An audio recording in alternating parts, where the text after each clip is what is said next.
So this is an interview kind of in anticipation for our live stream. Yeah. And so I'm going to be asking all the players kind of just various D&D related stuff. So we're starting with you. So Because I'm the best. Yeah, that's it. So who are you and what do you play as? I'm Hannah, and I play as Apple Stumbleduck in the Sunday group, and then I play as Phoenix in the Thursday group. Awesome. And who are those characters? Like, what do they do? Oh. Yeah. Apple is a gnome hexblade warlock. She's the niece of my former character, Luplola Stumbleduck. They are both my sweet little babies. And then she carries around a great sword that is bigger than she is.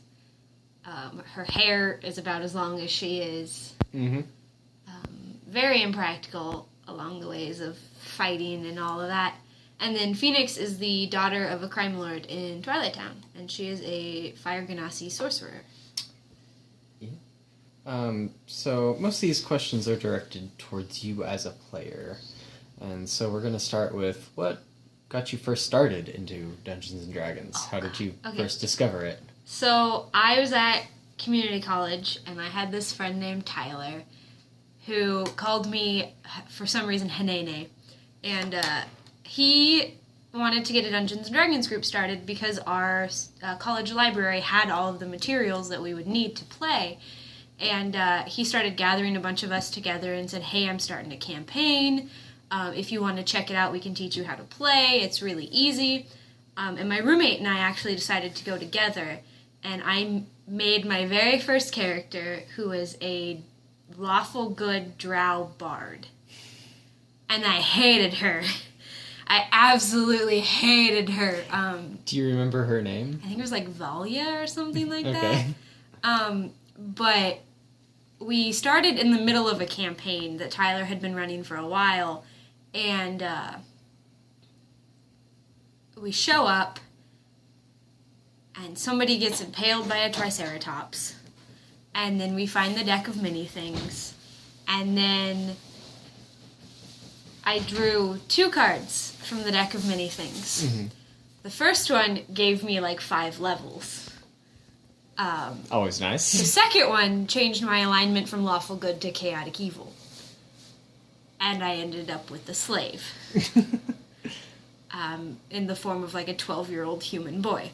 Wonderful. It was interesting. And not long after, the campaign fell apart. And then one of our professors started a campaign that I wasn't able to do. But my roommate started a campaign, and I played in hers. And then another friend of mine started another campaign that I never got to finish. But I am doing an online campaign right now where he's trying to recreate it. Since I moved away before we could ever finish. Cool. So you already answered the next question, which was, what was your first character that you played in a role-playing game? So the next one would be, if you could play with anyone in the world or be DM'd by anyone in the world, who would that be? Oh, Matt Mercer. Yeah. Just hands down. Agreed. If I could meet that man, play in one of his campaigns, it would be amazing. Yeah. Agreed. What are some things D&D has helped you with outside of the game? I'm gonna get real deep here. Let's do I it. was in a really bad place mentally when I started playing D&D. And playing it brought me closer to the friends that I had at community college. And then I moved here to Emporia, and I didn't know anyone for like 6 months. Not a single person. And so things started getting worse again. And then I met you all and started playing in that 4E campaign. And then it's just been one heck of a ride. Yeah. Since then. It's been great. We'll go ahead and ask this one. Are there any dungeon mastering experiences of your own you would like to share? I DM'd one campaign and a few one-shots. The campaign I DM'd was actually in Zach's world, in a country called Osten. Yeah. And it happened simultaneously as part 1 of Land of Loten. And the little spirit thing that happened during the final battle happened during the final battle of that campaign. Yeah, the result of Bastion's cosmic wish. Zach played 3 characters in my campaign. All of which were amazing. Well, two of them were amazing. He played Mavis and Vola, and then somebody else named Don, but he's kind of just... Yeah, he doesn't count. No, he doesn't count. But he played Mavis and Vola, who are 2 of my favorite characters that Zach has ever played. And then I went through there were a bunch of other characters, and it was really fun, but I would much rather be a player than a DM. And then I DM'd a one-shot twice called The Wild Sheep Chase, where it is a bunch of people trying to help this wizard who has turned into a sheep, be turned back into an elf like he was originally. And both groups ended up killing the sheep and taking over his wizard tower or whatever. Yeah, when opportunity knocks. Yeah. So, getting back into the realm of Loten, what has been your favorite Land of Loten experience so far? Just from both campaigns? Yeah, from either one. Oh gosh. Well, Magdalena and her death will always hold a special place in my heart because I was the lovely person who got to rip it out. Or rip out her heart. Yeah. And then, like, her biting Loopy and Loopy becoming a vampire and all of that. Loten was the first campaign I've ever actually gotten to finish, other than that 4E campaign. Yeah.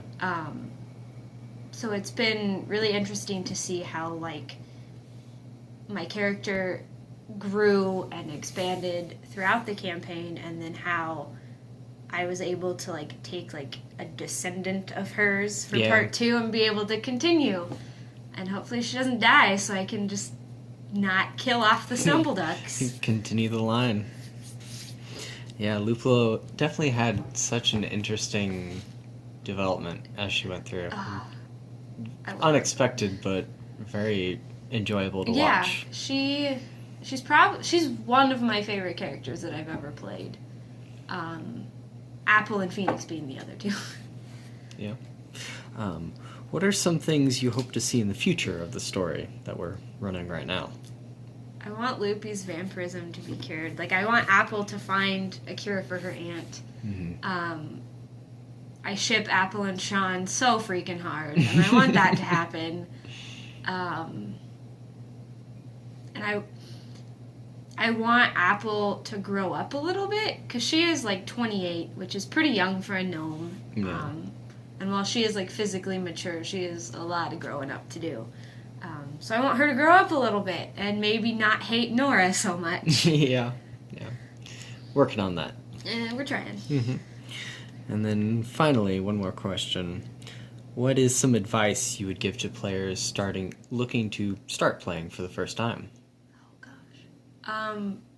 Don't bite off more than you can chew. Don't play a character that you don't know if you're gonna like or not. I never play bards now because I hated that first character so much. So I guess another piece of advice would be don't exclude yourself from certain classes. So, like, there have been 3 classes that I told myself I will never play, and that is Paladin, Cleric, and Bard. And kind of Druid, but And I'm playing a Paladin in another campaign right now, and I'm thinking about maybe a Druid at some point. Trying to branch out and expand my D&D experience, but... don't limit yourself by, like, there's tons of options, but don't limit yourself because of what you don't want to play. Yeah. It's good advice. Well, I think that just about wraps it up. Thank you, Hannah. Can I talk about my book? Oh, yeah, go for it. I am still fantasy related. Yeah. There's a little shameless promotion here. I am a published author. My book just came out on the 1st Mm-hmm. of December. And I had my book signing on the 5th. I'm doing math in my head. Yeah. It's called What Lies Beyond. You can find it on Amazon with the author name Hannah Jeffers Huger. It's book 1 in a trilogy that I'm currently writing, and I'm working on book 2, and Zach's helping me out with that a little bit. Yeah, and I'll go ahead and put a link in the description of this video, kind of saying, hey, here it is. Here's the Amazon link, and you can buy it here and get it Zach's shipped to name you. is on the back, too. Yeah, I'm there. Well, shameless promotion all around. Well, thank you again. You're welcome.